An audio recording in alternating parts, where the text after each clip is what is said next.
Have you ever had one thing you never wanted the world to see?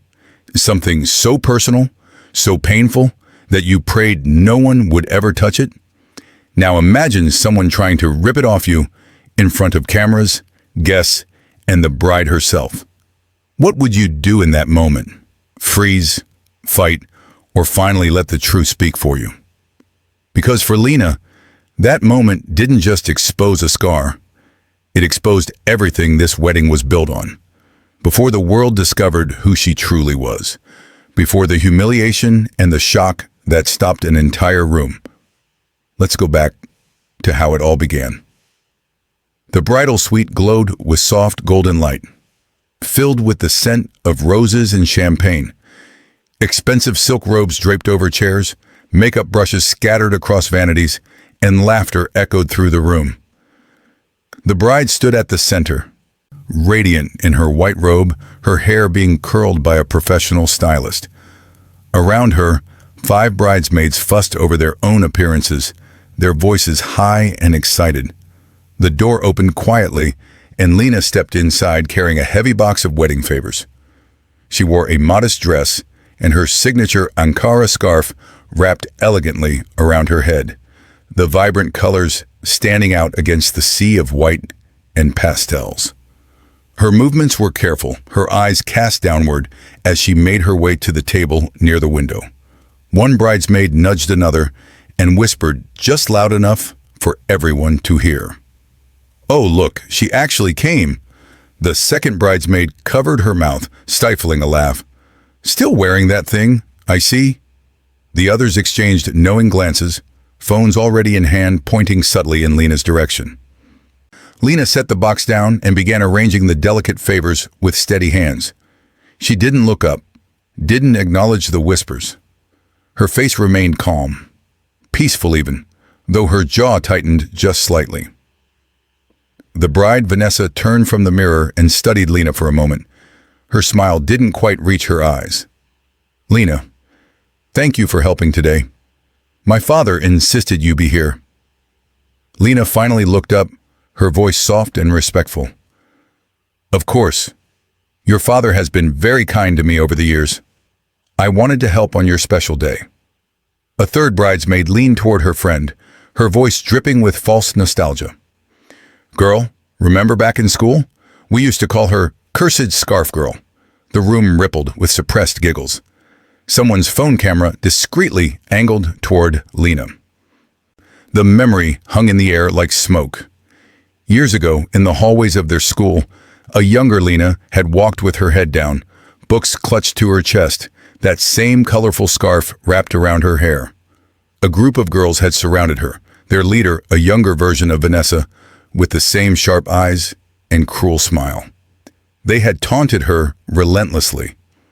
"Why do you always wear that ugly rag?" one had asked. "Are you hiding something disgusting?" another had added. Then one day, in front of the entire lunch hall, they had snatched the scarf right off her head. Lena had cried, her hands reaching desperately for it, while students laughed and pointed. Vanessa had held it high above her head, waving it like a trophy, while her best friend recorded the whole thing on her phone. The humiliation had been complete when Lena had finally gotten her scarf back, tear-stained and trembling, while the video circulated through the school. For weeks afterward, students would point and whisper. Some would make exaggerated crying faces when she passed by. The cruelty had been casual, constant, crushing. But there had been one light in that darkness. Vanessa's father, a successful businessman with a kind heart, had noticed Lena's potential despite his daughter's torment. When Lena's family couldn't afford school fees, he had quietly paid them. He had never made a show of it, never demanded gratitude, just did what he believed was right. That debt of kindness was the only reason Lena stood in this room today, enduring the familiar sneers and whispers. A knock on the door interrupted the tension. The groom entered, handsome in his partially dressed tuxedo, his tie still undone around his neck. His eyes scanned the room, landing briefly on Lena. Something flickered across his face, a strange recognition that he couldn't quite place. He'd seen her somewhere before, he was certain of it. But where? He shook off the thought and moved toward Vanessa, kissing her cheek. Just wanted to see my beautiful bride before the ceremony. His voice was warm, but there was an edge of anxiety beneath it, a tension he'd been carrying for weeks now. Something about this wedding felt wrong, but he'd dismissed it as cold feet. His family had been so pleased with the match, and Vanessa was everything they'd wanted for him. Successful, beautiful, connected. He'd learned not to question it. As he left the room, his eyes found Lena's once more, that nagging sense of familiarity tugging at his mind. She looked away quickly, returning to her task of arranging favors with those same steady, gentle hands. The door closed behind him, and the energy in the room shifted immediately. One of the bridesmaids clapped her hands together, her eyes gleaming with mischief. "Okay, ladies, before we get dressed, it's time for our tradition." The others squealed with excitement. "The beauty tradition," they chorused. It was something they'd done at every wedding in their circle. A ritual that had started as harmless fun, but had evolved into something more pointed, more cruel. Each bridesmaid would remove whatever was on their head, their wig, their weave, their extensions, and the others would rate them, comment on their natural hair, laugh and tease and bond over the vulnerability. One by one, the bridesmaids participated. The first removed her long burgundy wig, revealing neat cornrows underneath. The others applauded and complimented her. "Gorgeous! Your natural hair is so pretty." The second pulled off her sew-in weave, shaking out her short natural curls to cheers and camera flashes. It was performative, orchestrated, a show of false camaraderie. Then all eyes turned to Lena, who was still quietly arranging favors at the table, trying to remain invisible. "Lena," Vanessa called out, her voice sickly sweet, "come join us. Everyone participates in the tradition. No exceptions." Lena's hands stilled. She turned slowly, her face carefully neutral. "I'm just here to help with preparations. I'm not really part of the wedding party." "Oh, but you're here, aren't you?" One bridesmaid stepped closer, her phone already recording. "And besides, we've been dying to see what you're hiding under that rag for years." Another bridesmaid approached from the other side, a measuring tape dangling from her fingers. "Is it really that big? Should we measure it?" The others laughed, the sound sharp and unkind. A third bridesmaid grabbed an identical Ankara scarf from her bag, one she clearly purchased just for this moment. She held it up, made a disgusted face, and pretended to sneeze violently on it. "Achoo! Oh, sorry, I'm allergic to old fabric." The room exploded with laughter. Lena stood frozen, her hand instinctively moving to touch her scarf. Her eyes darted toward the door, calculating if she could leave with dignity intact. But Vanessa blocked her path, arms crossed, smile triumphant. "Today, Lena, you must remove it. It's tradition. And no maid is above tradition in my wedding." Vanessa's voice carried the weight of all those years of bullying, all that accumulated cruelty finally given permission to fully express itself. The groom stood in the hallway just outside, adjusting his cufflinks. He could hear the laughter through the door, high-pitched and vicious. Something about the tone made him pause. He moved closer, his hand on the doorknob, but didn't turn it. He told himself it was just girls having fun, just wedding excitement. But deep down, he knew better. He was simply too afraid to intervene, too conditioned to keep the peace, too invested in maintaining the facade of this perfect day. Inside the room, Vanessa's patience had worn thin. She stepped forward abruptly and grabbed Lena's scarf, yanking it halfway off her head. Lena gasped, her hands flying up to hold the fabric in place, but it was too late. The edge of something was visible now, something that made the room go momentarily silent before the phones angled closer and the whispers intensified. Lena's hands trembled as she held the scarf against her head, her eyes glistening with unshed tears. This was the humiliation she'd spent years trying to avoid. The exposure she'd protected herself from, now happening in front of cameras and cruel eyes. Her breathing came quick and shallow. But then something shifted. Something inside Lena that had been bent for so long finally straightened. She took a deep breath, closed her eyes for a moment, and when she opened them again, they were clear and determined. Her hands moved to the scarf slowly, deliberately. The room fell completely silent as she began to unwrap it herself, not in defeat, but with dignity. Each fold was careful, controlled. She wasn't giving them what they wanted anymore. She was choosing this moment for herself. The scarf came away, and there it was. A large burn scar covered the right side of her head, extending from above her ear to her temple. The skin was healed but textured, darker than the rest of her complexion, telling a story of pain and survival. It wasn't grotesque, it was real, deeply and undeniably real. No one laughed, no one moved. The phones were still recording, but the hands holding them had gone slack. One bridesmaid's mouth hung open, another's eyes filled with tears she didn't understand yet. Vanessa's triumphant expression flickered with confusion. Lena stood there, her natural hair short and neat around the scarred area, her face calm now, almost serene. She held the folded scarf in her hands and looked at each of them in turn. "This," she said quietly, her voice steady despite everything, "is what you've been so desperate to see." One of the older wedding guests, a woman in her 60s who'd entered the room to check on the bride, covered her mouth with her hand. "Oh, my dear child," she whispered. Lena carefully unfolded a portion of the scarf, revealing something tucked inside the fabric. A hospital wristband, old and faded, but carefully preserved. She held it up so they could see the name printed on it. The groom's name. Vanessa's face twisted with confusion. "What is that supposed to mean?" But the groom, who had finally opened the door and stepped inside, went completely pale. He stared at the wristband, then at Lena, then at the scar. His mouth opened but no sound came out. His hands began to shake. Lena spoke softly, not to the room, but to him. 5 years ago, there was a car accident on Highway 7. A black sedan hit the median and caught fire. You were unconscious in the driver's seat.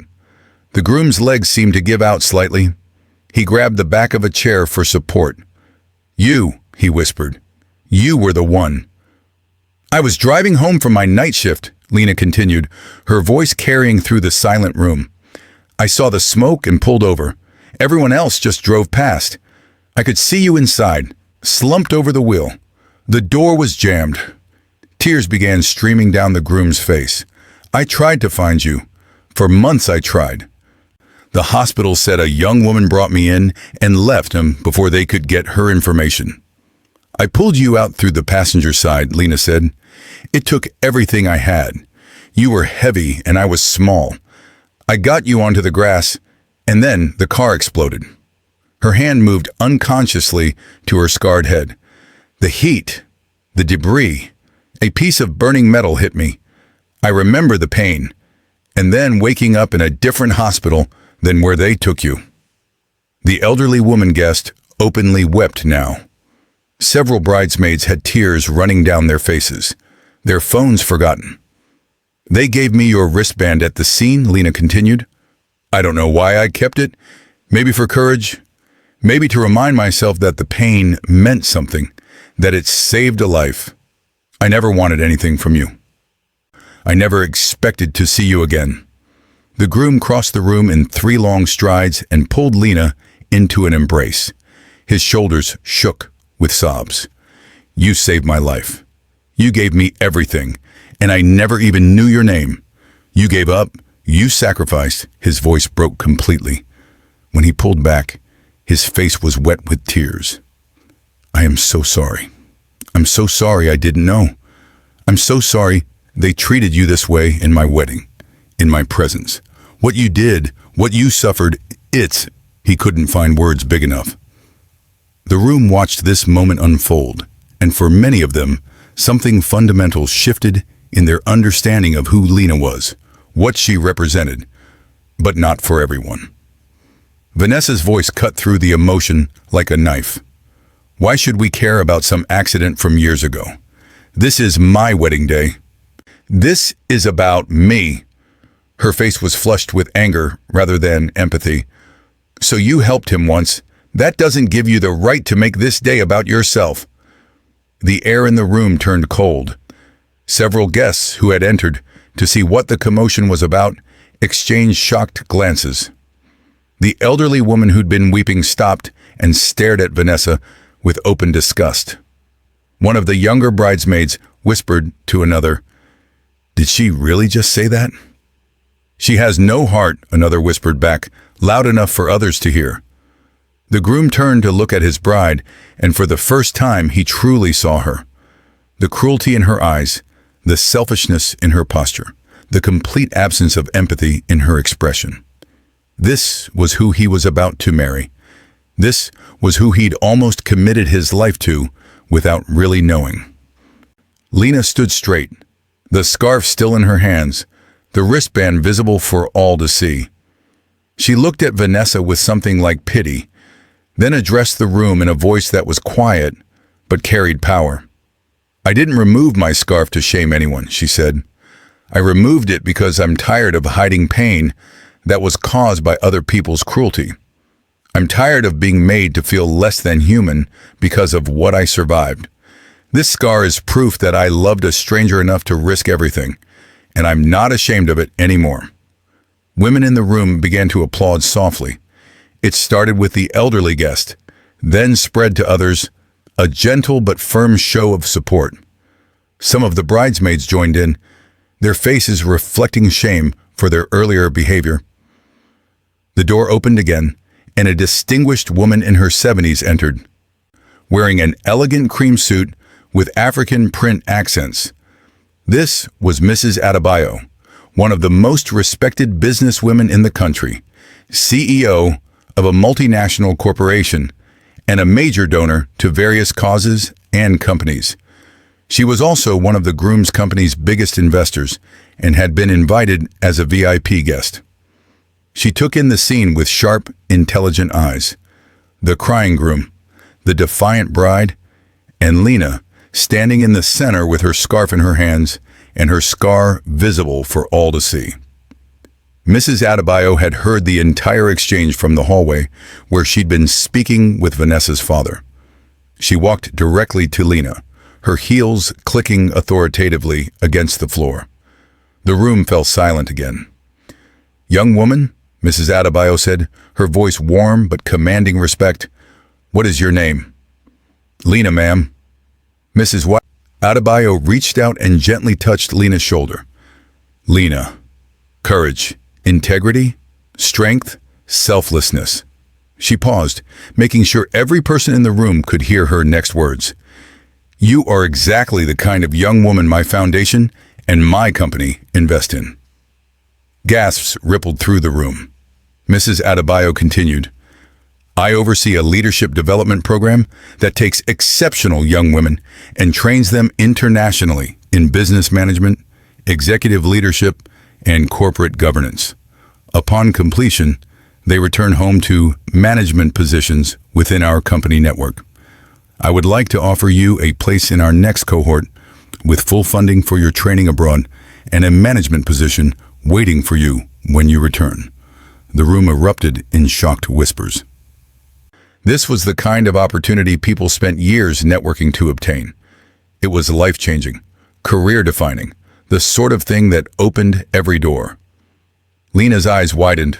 "Ma'am, I don't know what to say." "Say yes," Mrs. Adebayo smiled.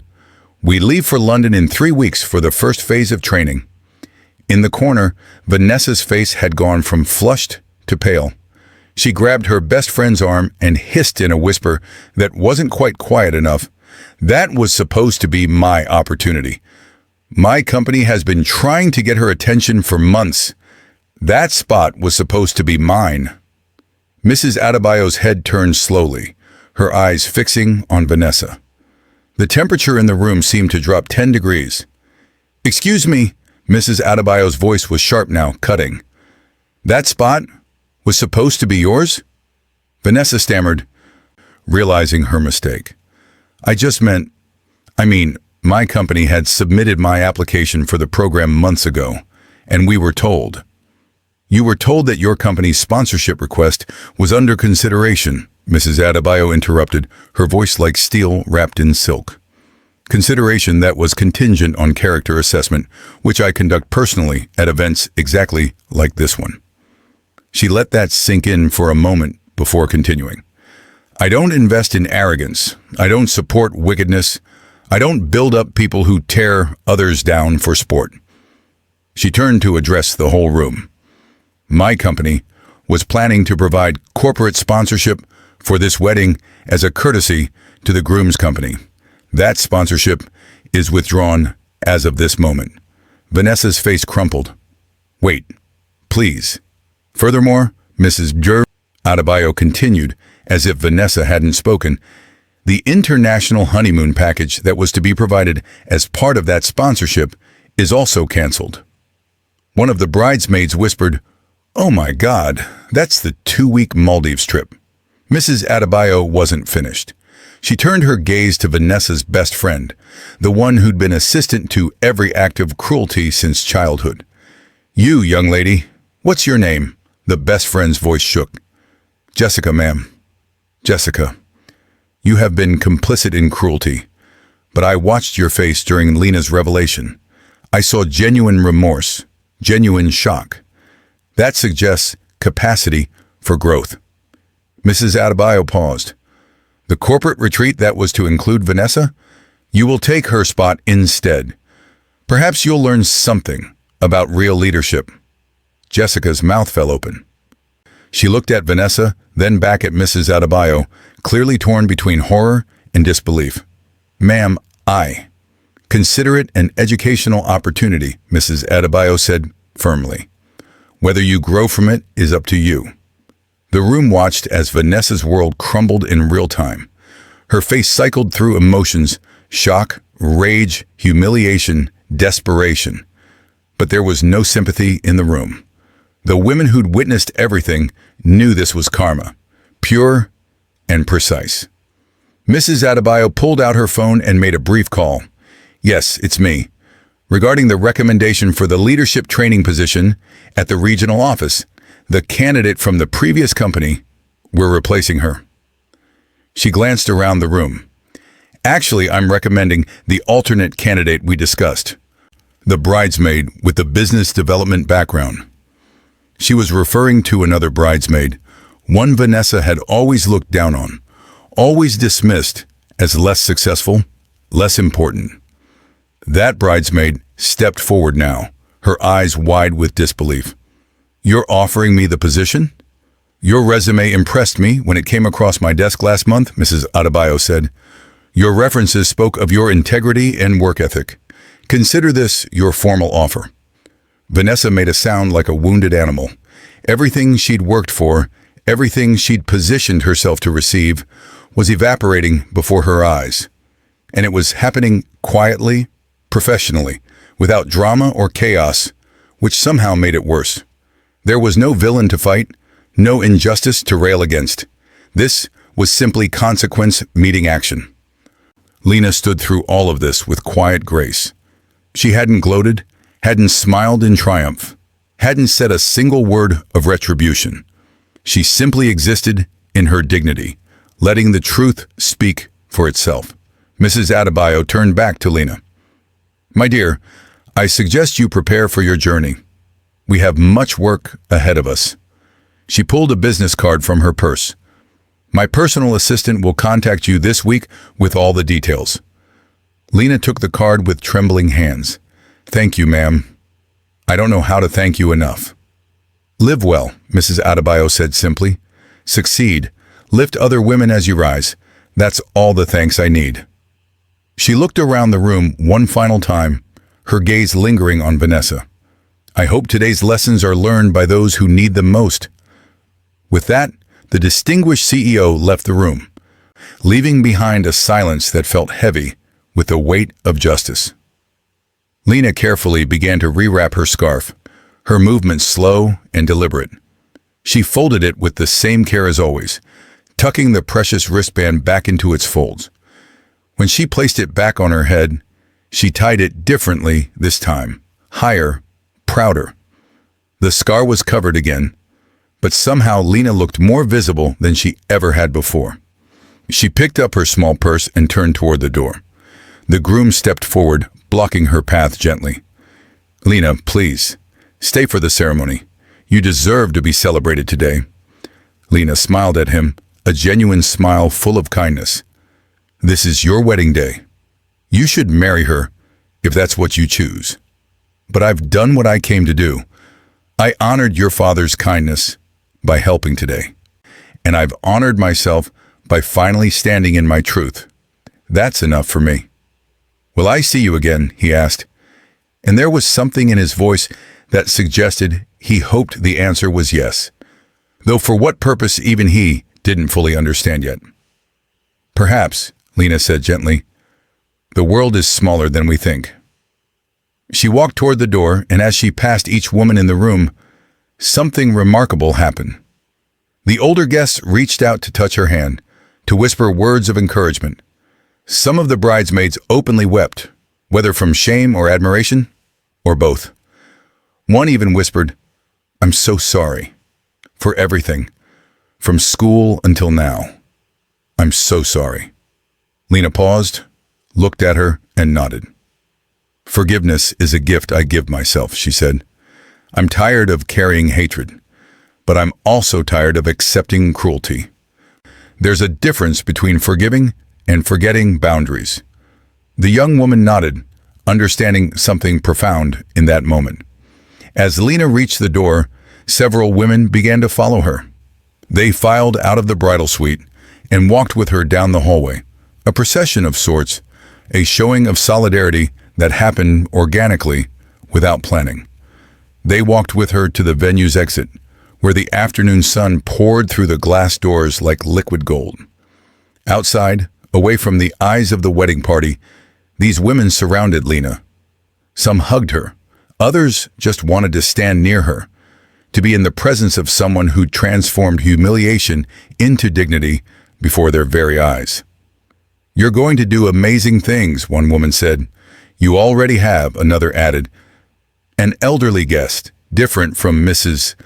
Adebayo, but equally dignified, took Lena's hands in hers. "Child, I've been coming to weddings for 50 years. I've never seen anything like what happened in that room. You didn't just stand up for yourself. You showed every woman in there what real strength looks like." Lena's eyes filled with tears. Finally, now that she was away from the cruelty, now that she was surrounded by genuine care. "I was so scared," she admitted. "For so many years, I was just scared." "But you did it anyway," the woman said. "That's what makes it brave." They stood together in the sunlight for a long moment. These women of different ages and backgrounds, united by having witnessed something profound. Then, slowly, they began to drift back inside, back to the wedding that would continue despite everything. Because life continues, ceremonies proceed, and the world keeps turning even when individual worlds are shattered. Lena stood alone at the exit, adjusting her scarf one final time. She looked back at the building, at the venue where she'd been humiliated and vindicated in the span of an hour. Then she looked forward, toward the street, toward her car, toward the future that had suddenly opened up before her like a door she didn't know existed. She walked to her modest car with her head high, her shoulders back, her scarf wrapped like a crown. She slid into the driver's seat and sat there for a moment, letting everything wash over her. Then she pulled out her phone and looked at Mrs. Adebayo's business card. A fully funded international training program, a management position, mentorship from one of the most powerful women in business. It was more than opportunity. It was validation, recognition, investment in her worth as a human being. She started the car and pulled out of the parking lot, leaving the wedding venue behind. Inside, the ceremony preparations continued. Vanessa stood in her bridal suite, now empty except for her stylist, and two bridesmaids who'd stayed out of obligation rather than affection. Her wedding dress hung on the door, white and pristine, and suddenly feeling like a costume for a play she no longer wanted to perform in. Her best friend Jessica stood in the corner, her own mind reeling from having been given Vanessa's retreat spot. She looked at her friend of 15 years and barely recognized her. Or perhaps she recognized her too well and was finally admitting what she'd always known. The groom stood in his preparation room down the hall, tie now properly knotted, boutonniere pinned to his lapel. His groomsmen talked and laughed around him, oblivious to the earthquake that had just occurred. He looked at himself in the mirror and wondered what he was about to do. He wondered if he had the courage to call it off, to acknowledge that he was marrying someone whose character he'd just seen in full ugly display. But the pressure was enormous. The guests were seated. His parents were beaming with pride. The contracts were signed, the merger between families all but complete. The wedding would happen. The music would play. The vows would be spoken. Vanessa would walk down the aisle and become his wife, and life would proceed along its predetermined course. But everything had changed. The guests who'd witnessed the scene in the bridal suite would whisper about it for years. The story would spread through their social circles like ripples in water. Vanessa would be known not as the beautiful bride, but as the woman who mocked a hero and lost everything. The groom would be known as the man who married her anyway, and that would say something about his character too, something he'd have to live with. The music started. The processional began. Guests rose from their seats in the outdoor garden venue, their faces polite, but their minds elsewhere. Some of them, particularly the women, were thinking about Lena. They were thinking about the scarf and what it represented. They were thinking about how quick they'd been to judge, to mock, to dismiss. Vanessa walked down the aisle on her father's arm, her dress flowing behind her, her smile perfect for the cameras. But those who looked closely could see the tightness around her eyes, the forced quality of her joy. Her father, who'd heard whispers of what had transpired, walked with a heavier step than he'd imagined for this day. He was disappointed in his daughter, deeply and profoundly disappointed, but he would not abandon her at the altar. That wasn't his way. The ceremony proceeded. Words were spoken about love and commitment, about partnership and honor. The irony was not lost on anyone who'd been in that bridal suite. The groom said, "I do," after a pause just long enough for people to wonder. Vanessa said it quickly, desperately, as if speed could outrun consequence. They were pronounced husband and wife. They kissed. Guests applauded politely, and the reception began. But the energy was wrong. The joy was manufactured. Groups of women clustered together throughout the evening, talking in low voices about what they'd witnessed. The older women especially seemed changed by it. They looked at their own daughters differently, wondered what cruelties they might be capable of, promised themselves they'd raise the next generation better. Mrs. Adebayo sat at the VIP table, barely touching her food. She'd stayed for appearances, for the groom's company's sake, but her investment had been withdrawn in every sense that mattered. She checked her phone periodically, smiling at a text from her assistant, confirming that Lena's program paperwork had been initiated. As the evening wore on, Vanessa found herself increasingly isolated. Friends who would have flocked to her months ago now kept their distance, as if her cruelty might be contagious. Jessica, who should have been by her side, sat at a different table, processing her own complicated feelings. The other bridesmaids maintained their duties, but without warmth, without genuine celebration. The groom danced with his new wife, held her in his arms, smiled for photos. But behind his eyes was a distance that hadn't been there before.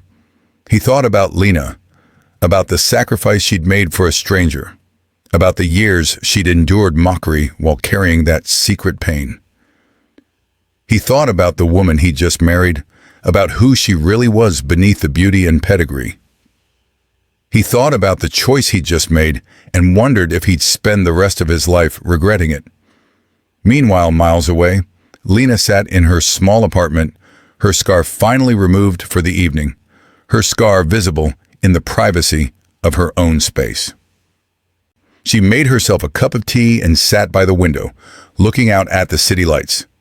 Her phone buzzed with messages from some of the women who'd followed her out of the venue. Words of encouragement and support, requests to stay in touch. She thought about the years of hiding, of shame, of making herself small to avoid the cruelty of others. She thought about today, about standing in her truth, even when it terrified her. She thought about the opportunity that had come from that moment of courage, and she smiled. Not in triumph over Vanessa's downfall, but in recognition of her own worth, her own strength, her own beautiful survival. 3 weeks later, Lena boarded a plane to London, her scarf wrapped proudly around her head, her future stretched out before her like an open sky. She carried one suitcase, Mrs. Adebayo's business card tucked safely in her wallet, and the hospital wristband sewn into a new scarf, a reminder of where she'd been and what she'd survived. The plane lifted off, carrying her toward a life she'd never imagined possible. A life earned not through cruelty or connections, but through courage and character. And back home in an expensive house that felt increasingly empty despite being filled with wedding gifts, Vanessa lay awake at night and understood finally what she'd lost. Not the sponsorship or the honeymoon or the job opportunity, though those stung terribly. What she'd lost was something more fundamental: respect, admiration, the goodwill of her community, and perhaps most importantly, respect for herself. The wedding had happened, life continued. But justice, quiet and patient and inevitable, had been served. And as Lena walked toward her future with quiet courage, the world finally saw who she truly was. Not the girl they mocked, not the woman they tried to break, but the one who rose anyway. Her story didn't end in the walls of that wedding. It continued in the hearts of every woman who watched her stand in her truth. If you were in Lena's shoes today, what would you say to her? Drop your thoughts in the comments. I want to know where you're watching from and what part of her journey touched you the most.